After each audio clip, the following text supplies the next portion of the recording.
Bago sakupin ng karakter ni Dennis Trillo ang Pulang Araw, may ibang laban munang hinarap ang cast na baka pati sa inyo ay magpatakam. Kung anong Pinoy dish ang nanaig, adobo ba o sinigang? Watch this. Lalanding na sa linggong ito ang pinakamabagsik na kalaban sa hit GMA Prime series na Pulang Araw. Siya ang Japanese colonel na si Yuta Saito, played by Kapuso Drama King Dennis Trillo. Panahon na upang inisin na lahat ng dumi at kaburukan na dinara ng Amerika dito sa bayan na ito. Enoeka! Banzai!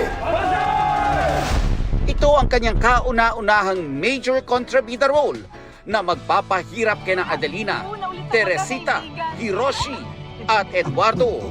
Ayon kay Dennis, may translator at historian sa set para mas maging angkop ang kanyang pagninihongo. Enoeka! Banzai! Pero time out muna sa mga maiinit na scenes for a quick icebreaker. Tinanong namin ang cast ng Pulang Araw kung anong bet nilang maasim na ulam. Sa inilabas na listahan na 100 best soups in the world ng online gastronomic database na Taste Atlas, number 17 ang sinigang, habang top 38 naman ang sinigang na baboy. Pero syempre, di pa patalo ang adobo na nasa top 100 pork dishes in the world.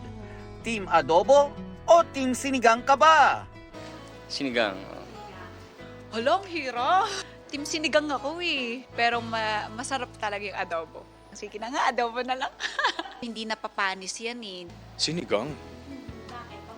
Oo, kasi meron akong fondest childhood memory nung buhay pa yung mom ko eh. Yung isang facet ng love na ipinapakita niya sa akin is through food, which is yung sinigang. Siyempre akong gusto yan, pero siguro dun tayo sa mas healthy, team sinigang. Ay, nako, pinagsasabay ko kasi yan.